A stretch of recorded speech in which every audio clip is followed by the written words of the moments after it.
దేవుని అతి ప్రశస్త నామమునకు మహిమ కలుగును గాక. దేవదేవుని ఘనతను ఆపరించి మన ప్రభువుకి సన్నుతులు చెప్పడానికి మన దేవుడు మనకు అనుగ్రహించిన కృప కోసం వందనాలు. మరొక ఆదివారపు ట్రినిటీ త్రిత్వకాలపు శుభాలు నేను మీకు తెలియజేస్తూ త్రిత్వ పండుగను ఉద్దేశించి మీకు దేవుని కృప, ఆయన కనికరము, ఆశీర్వాదం అనేది మెండుగా మీకు ఉండాలని నేను ప్రార్థిస్తూ ఉన్నాను.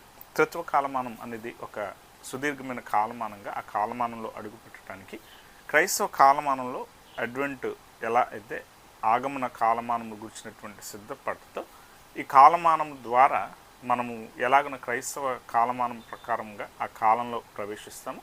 తదుపరి ఆయా కాలమానాల ప్రకారం అనగా ఎలాగున మండల కాలము, లెంట్, పునరుత్థాన పండుగ, పెంతెకొస్తు పండుగ, ఈ విధానాల్లో ఉన్నటువంటి స్థితుల నుండి మనము పెంతెకొస్తు పండుగ తరువాత త్రిత్వ కాలంలో అడుగు పెడతాం. తండ్రి, కుమారుడు, పరిశుద్ధాత్ముడిగా, అంటే తండ్రి చేత కుమారుడు పంపబడ్డాడు, కుమారుడు తన పనిని సంపూర్తి చేశాడు.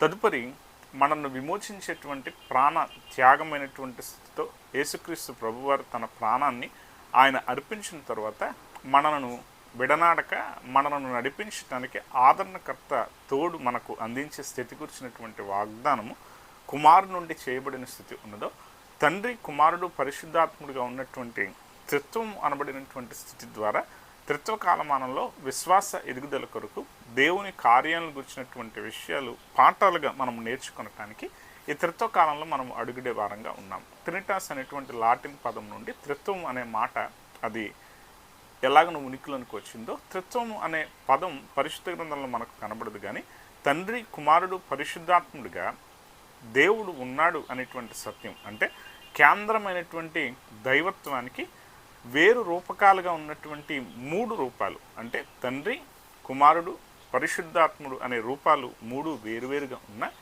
దేవుడు ఒక్కడే, ముగ్గురులోనూ కూడా దైవత్వం ఉంది అని చెప్పే మాటే త్రిత్వము అనేటువంటి సత్యం మనం జ్ఞాపకం చేసుకోవాలి.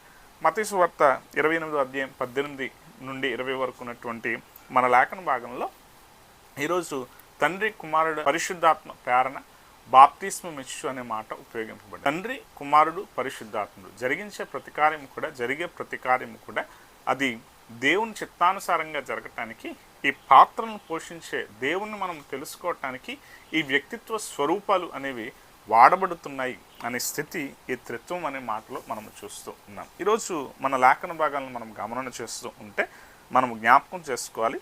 ఎహెజ్కేలు గ్రంథం 18వ అధ్యాయం 30 నుండి 32 వరకు, 2 కొరింథీ పత్రిక 13వ అధ్యాయం 14వ వచనం, అలాగే మత్తయి సువార్త 28వ అధ్యాయం 18వ నుండి 20 వరకు ఉన్నటువంటి లేఖన భాగాలు మనం గమనిస్తూ ఉన్నాం. 2 కొరింథీ పత్రిక మనము గమనం చేస్తూ ఉన్నప్పుడు 13వ అధ్యాయం 14వ వచనాన్ని చూస్తూ ఉంటే ఇక్కడ ఒక ఆశీర్వచనం మనకు కనబడుతూ ఉంది. ఆ ఆశీర్వచనం ఎలాంటి విధానంలో మనలను పురికొల్పేదిగా ఉన్నది అని చెప్పడానికి ఈ మాట అక్కడ ఉపయోగించినటువంటి స్థితి మనం చూస్తాం. ప్రభువైన యేసుక్రీస్తు కృపయు, దేవుని ప్రేమయు, పరిశుద్ధాత్మ సహవాసము మీకందరికీ తోడై ఉండుగాక. ఇక్కడ కూడా ప్రభువు, దేవుడు, పరిశుద్ధాత్ముడు ఈ మూడు పదాలను కూడా ఉపయోగించి మీకు కలిగి ఉండాల్సిన కృప, మీరు పొందుకొనాల్సిన దీవెన అనేది ఈ త్రిత్వదేవుని ద్వారా మీరు పొందుకుంటారు అనే మాట దీవెనగా పౌలు నుండి చెప్పబడిన స్థితి ఇక్కడ మనం చూస్తున్నాం. ఎహెజ్కేలు గ్రంథంలో మనం చూస్తూ ఉంటే 18వ అధ్యాయం 30 నుండి 32 వరకు ఉన్నటువంటి లేఖన భాగాన్ని చూస్తూ ఉంటే మీరు మీ ప్రవర్తన దిద్దుకునే ద్వారా మీరు దీవెన పొందుకుంటారు. మారు మనస్సు అనే స్థితి గురించినటువంటి మాటలు చెప్పబడ్డాయి. వాస్తవానికి మారు మనస్సు అనే మాట మనము చాలాసార్లు మనం వింటాం, కానీ దానిని చాలా తక్కువగా చూసేవారంగా ఉంటాం. అంటే మనము ప్రతిమారు మారిపోయే మనస్సు కాదు మారు మనస్సు. మారు మనస్సు అంటే మంచిలో నిలబడే స్థితి మారు మనస్సు. మన పద్ధతి మార్చుకున్నట్టు ద్వారా, మనస్సు త్రిప్పుకున్నట్టు ద్వారా మనము దేవుని కృప పొందుకోవాలి అనేటువంటి సత్యం ఇక్కడ మనకు కనబడుతుంది. 31వ వచనం, మీరు జరిగించిన అక్రమ క్రియలన్నింటిని విడిచి నూతన హృదయమును, నూతన బుద్ధియు తెచ్చుకున్నది. ఇశ్రాయేలులారా, మీరందరూ మరణము నొందుదురు. ఇదే ప్రభువగు యెహోవాకు. మరణమునొందువాడు మరణమునొందుటను బట్టి నేను సంతోషించువాడను కావున మీరు మనస్సు త్రిప్పుకొనడి, అప్పుడు మీరు బ్రతుకుదురు. మీ మనస్సు మారితే కనుక మీరు బ్రతుకుతారు. మీరు మరణమవుతారనే మాట చెప్పటం నాకు సంతోషం కాదు. దేవుడు ఇతరులకు శిక్ష విధించే విషయాన్ని బట్టి ఆయన యందు ఆనందించే స్థితి ఉందా? ఆయన ఆనందించే స్థితి శిక్షను బట్టి ఉందా అంటే అది కాదు. కానీ ఆ శిక్ష ఎందుకు వస్తుందంటే మీ ప్రవర్తన బట్టే వస్తుంది. మనం జ్ఞాపకం చేసుకుంటే యెహెజ్కేలు గ్రంథంలో మనము నూతన హృదయం పొందుకునే వాగ్దానం గురించినటువంటి మాటలు చూస్తాం. యెహెజ్కేలు గ్రంథంలో ఉన్నటువంటి ఈ మాటలు మనం గమనం చేస్తూ ఉంటే ముందట ఆయన ప్రవర్తన గురించి మాట్లాడాడు, ఆ తర్వాతే నీకు నూతన హృదయం ఇస్తానన్నాడు. అంటే మనము ఈ వచనాలను కూడా మనం చూస్తూ ఉంటే ఇవి లేఖన భాగాల్లో మనం గమనం చేస్తూ ఉన్నప్పుడు అదే క్రోడీకరణతో వ్రాయబడింది. ముందు మనం దిద్దుకొనాల్సినటువంటి విషయం, మన మార్పుగా మనము చేయాల్సినటువంటి, మనము దిద్దుకొనాల్సిన స్థితి ద్వారా మన ప్రవర్తన మార్చుకుంటేనే మనము ఎలా అంటే నూతన హృదయాన్ని పొందుకునే వారంగా ఉంటాం. ఆ స్థితి కనుక మనలో లేకపోతే, అంటే ప్రవర్తన దిద్దుకునే విధానంలో మార్పు లేని జీవితం మనకుంటే మనము నూతన హృదయాన్ని పొందుకున్న వారం కాము. 7వ అధ్యాయం 3వ వచనం చూస్తూ ఉంటే, నా కోపము నీ మీద తెప్పించు నీ ప్రవర్తన బట్టి నీకు తీర్పు తీర్చి నీవు చేసిన సమస్త హేయకృత్యముల ఫలము నీ మీదకి రప్పించుచున్నాను. నీ ఎడల కటాక్షముంచుకయు కనికరముంచుకయు నుందును. నేను యెహోవానై ఉన్నానని నీవెరుగునట్లు నీ ప్రవర్తన ఫలము నీవు అనుభవింపజేసేదము. నీ హేయ కృత్యములు నీ మధ్యనే ఉండనిత్తును. చేస్తున్న తప్పుల వల్ల నీకు ఈ శిక్ష వస్తుంది. ఆ శిక్షను బట్టి నేనెవరో నీకు అర్థమవుతుంది. అంటే మనకు అర్థం కావాల్సిన స్థితి ఏంటంటే, కొన్నిసార్లు మనకు ఆ శిక్షా విధి కనుక పెట్టకపోతే మనము దారిలో నిలబడము. దేవుని శక్తి ఏంటో తెలుసుకునే స్థితి కోసం మనకు ఇబ్బంది కలగకపోతే దేవుని అవసరం, దేవుని శక్తి మనకు అర్థం కాదు. ఆ స్థితి చెప్పడానికి దేవుడు ఏం చేస్తున్నాడంటే, ఒకవేళ నువ్వు గనుక పడిపోతే, ఇక్కడ మనం జ్ఞాపకం చేసుకోవాల్సి, ముందు చెడుతనాన్ని కనుక చేస్తే అది చెడు అని తెలుసుకున్న తర్వాత నువ్వు మంచిలోకి మారుతావు. అది కాకుండా నువ్వు మంచివాడుగా ముందుండి తర్వాత నువ్వు చెడ్డవాడవైతే నీ ప్రవర్తన మారిన స్థితిని బట్టి ఆ చెడుతనాన్ని విడిచి మరల మంచిలోకి మారాలి. ఏదైనా సరే మనము ఎలా ఉండాలంటే, మనము దేవుని చిత్తాన్ని జరిగించే స్థితిలో యథార్థత కలిగి ఉండాలి, న్యాయాన్ని కలిగి జీవించాలి. అంతేకాదు మంచిలో నిలబడటం అనేటువంటి స్థితి చేయాలి. ఆ స్థితి మనకు ఎప్పుడు వస్తుంది, ఎలా వస్తుంది అంటే, మనం గుర్తుపెట్టుకోవాలి, దేవుని మాట విన్నప్పుడు మాత్రమే అది మనకు దొరుకుతుంది అనేటువంటి సత్యం.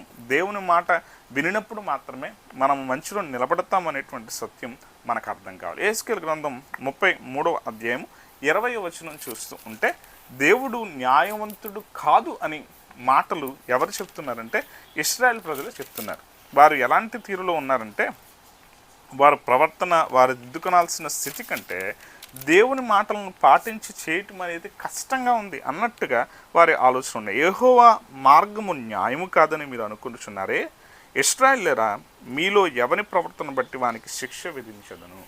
మీరు గుర్తుపెట్టుకోండి, ఈ శిక్ష ఎందుకు వస్తుందంటే మీ తప్పిదాల వల్లే, మీరు చేసిన కార్యాల వల్లే, మీరు చేస్తున్నటువంటి అన్యాయ కార్యాల వల్ల మీకు ఇది ఖచ్చితంగా వస్తుంది. మీరు ఏమని అంటున్నారు? యెహోవా మార్గము న్యాయమైంది కాదంటున్నారు. దేవుడు న్యాయవంతుడా కాదా అనేది నీకు ఎలా అర్థమవుతుంది?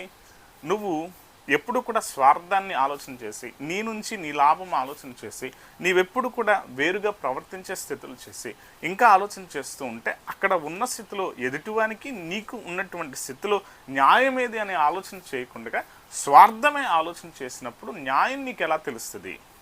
కానీ నువ్వు ఎలా ప్రవర్తించే స్థితి అంటే, తప్పు చేసి కూడా దేవుని మీద నెట్టడం. ఇదిగో దేవుడు ఇలా గనుక, దేవుడు ఇందుకు గనుక, దేవుడు ఈ స్థితి గనుక, మనము దూషించే స్థితులు ఎలా ఉంటాయంటే, దేవుడు చేసినటువంటి, దేవుడు మనకు అనుగ్రహించిన విధిలో ఉన్న న్యాయాన్ని గుర్తించకుండా ఇది మన వల్ల కావట్లే, ఇది నా వల్ల కావట్లే, ఇది నేను చేయలేకపోతున్నాను. చేయలేకపోవటానికి కారణం ఏంటంటే నీ స్వార్థం కారణం. కానీ ఆ మాట ఒప్పుకోం. మనము దాన్ని ఒప్పుకున్నాడు మన బ్రతుకు దిద్దుకున్న వారంగా మనం అవుతాం. యెహెజ్కేలు గ్రంథంలో 36వ అధ్యాయంలో మనస్సు మారేటువంటి నూతన హృదయం మీకు ఇచ్చేదను అనేటువంటి వాగ్దానం గురించినటువంటి స్థితి చూస్తాం. ఇది ఎక్కడంటే యెహెజ్కేలు గ్రంథం 36వ అధ్యాయంలో ఉంది. అంటే ఆ నూతన హృదయం నీకు రావాలంటే ముందు ఒక నియమం దేవుడు చెప్తూ ఉన్నాడు అనమాట. ఆ నియమం ఎలా అంటే, నువ్వు మంచిలోకి నిలబడినప్పుడు, నువ్వు మంచి చేసినప్పుడు, తప్పు మార్గాలను విడిచిపెట్టినప్పుడు, నీవు నీ లక్షణాలన్నింటినీ మార్చుకుంటే, అంటే అది ఎప్పుడు అంటే ఈ కార్యాలన్నీ జరగాలి. ఇప్పుడు యెహెజ్కేలు గ్రంథం 18వ అధ్యాయంలో దేవుడు ఏదైతే మాట ఇచ్చాడో అవి ముందుగానే అవి చేయటం మొదలు పెడితే అప్పుడు నీ హృదయం మారుతుంది. కానీ మనం ఎలా అంటే, ఆరోహణం తర్వాత ఆదివారంలో ఈ పాఠం ముందు మనం చూసాం. అంటే ఆ హృదయం మారటం అనేది ఒక్కసారిగా మారిపోదు. అది మారాలంటే నీ మీద ప్రభావం చూపించేటువంటి సంగతులు, మంచి మాట నీ దృష్టిలో పడాలి, మంచి మాట నీకు వినబడాలి, మంచి మాట ఏది మంచి ఏది చెడు అనేటువంటి జ్ఞానం నీకు రావాలి. ఆ స్థితి రావాలంటే నువ్వేం చేయాలంటే దేవుని మందిరంలో చెప్పబడే మాటలు నీవు మనస్సుకు తీసుకోవాలి. ఈరోజు మనం ఏం చేస్తామంటే దేవుని మందిరానికి రాము, దేవుడు చెప్పిన యథార్థమైన కార్యాలు చేయము, దేవుడు ఏది న్యాయమో ఏది అన్యాయమో ఆ సంగతులు చెప్తూ ఉంటే మన స్వార్థం మనం ఆలోచన చేస్తాం. ఇవన్నీ చేసి మనం ఏమి కోరుకుంటున్నామంటే మనకు దీవెన కావాలి, మనకు మంచి హృదయం ఉన్నటువంటి స్థితిలో మన మనసు మారిపోవాలి. అది ఎలా మారుతుంది? మనము చూసేవి ఎప్పుడు కూడా పాపమే అయితే, మనము చేసేది పాపం మీదే ఆశ అయితే మన మనసు ఎలా మారుతుంది? ఈరోజు మనము జ్ఞాపకం చేసుకోవాలి, దేవుడు ఎలాంటి వాడంటే దేవుడు కృప ఇవ్వటానికి ఇష్టపడేవాడే, దేవుడు కనికరం ఇవ్వటానికి ఇష్టపడేవాడే.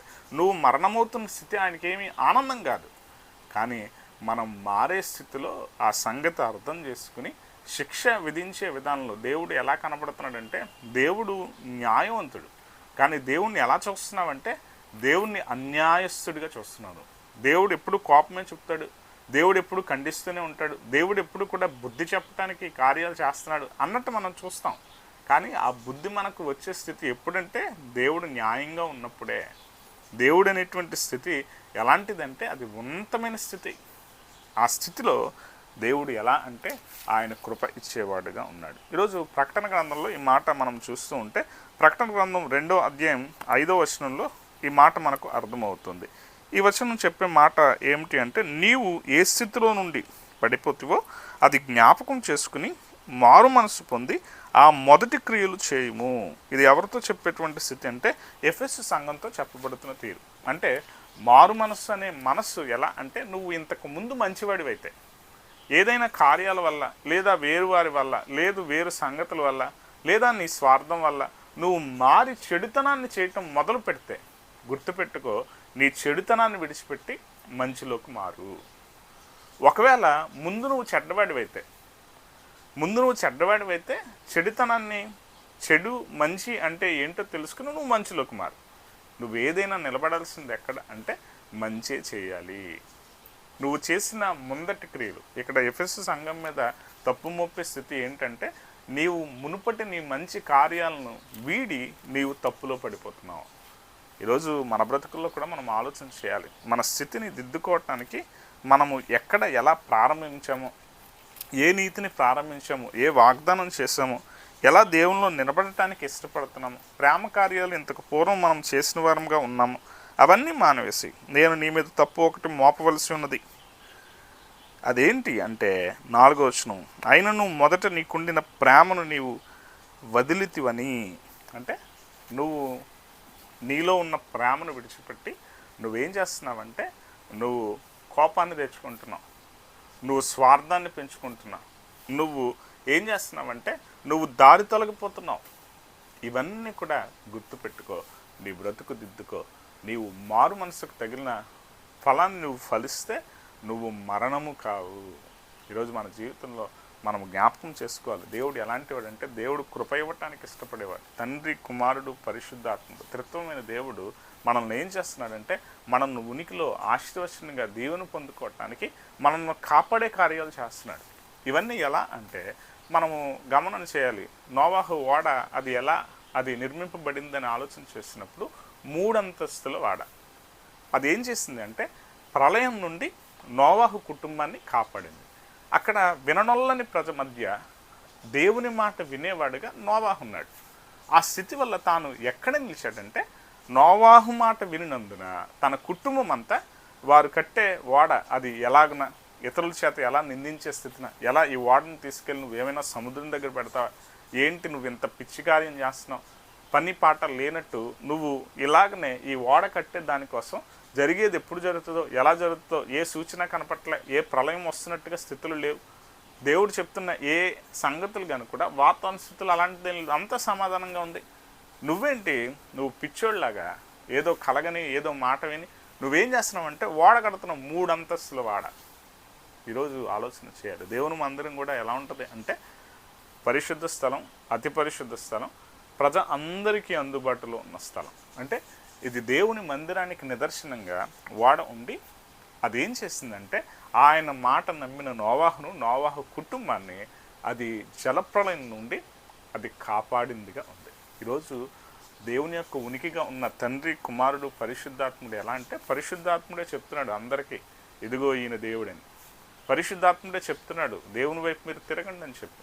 పరిశుద్ధాత్ముడే చెప్తున్నాడు ఆ జరిగే కార్యం అది నమ్మటానికి వీలుగా లేకున్నా కూడా ఆయన తన ఆత్మ ద్వారా చెప్పే వ్యక్తి ఇతడు కాదు, ఇతని ప్రవర్తన ఇది కాదు.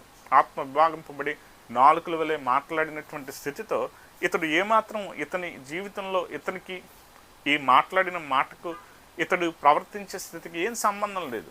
ఇది ఎట్టి పరిస్థితిలో ఇతడు కానే కాదు, దేవుని ఆత్మే మాట్లాడింది. ఆ స్థితి ఎలా అంటే అందరినీ సమదృష్టితో చూస్తూ దేవుడు తన యొక్క కృపను, తన ప్రేమను, తన సువార్త మాటను అందించే స్థితి కోసం ప్రజలెవరూ నశించిపోవటం ఆయనకి ఇష్టం లేక, మీరు చెడ్డవారైతే మీరు చెడ్డ కార్యాలు విడిచిపెట్టి మంచిలోకి రండి, మీరు ఒకవేళ మంచి వారుగా ఉండి చెడులో పడిపోతే మీరు మునుపటి క్రియలు ఏదైతే ప్రేమ కార్యాలు చేశారో అలా మంచిలో నిలబడి మీరు మారు మనసు తగిన ఫలాన్ని ఫలించండి, అప్పుడు మీరు ఏమవుతారంటే కాపాడబడతారు. ఇప్పుడు మనం జ్ఞాపకం చేసుకోవాలి, దేవుని సన్నిధి ఎలా ప్రజలందరినీ కూడా రక్షించేదానికి అది ఒక పాత్రను పోషిస్తూ కాపాడుతున్న తీరులో రక్షింపబడేటువంటి ప్రజకు అది నిలయంగా నిలబడటానికి దేవుని మందిరం ఉందో అదే విధానంలో ప్రజలను కాపాడే స్థితిలో ఒక ప్రళయం నుండి, ఒక విపత్తు నుండి, ఒక నష్టం నుండి, ఒక కష్టం నుండి, ఒక మరణాపాయ స్థితి నుండి కాపాడటానికి జలము ఎంత ఉవ్వెత్తున ఎగసి ప్రళయంగా వచ్చి మనుగడకు ఏమాత్రం వీలులేని స్థితిగా ప్రకృతి మారితే మాట వినిన నోవాహు కుటుంబం బ్రతికింపబడింది. నోవాహుతో సహా ఏదైతే దేవుడు మాట వినిన ప్రతి జంతు జాతిని కూడా వాటిని రక్షించిన దేవుడిగా ఉన్నాడు. అది ఎలా అంటే మనం జ్ఞాపకం చేసుకోవాలి, ప్రాణము నిలిపేందుకు ఆయన కృప ఇచ్చిన స్థితి.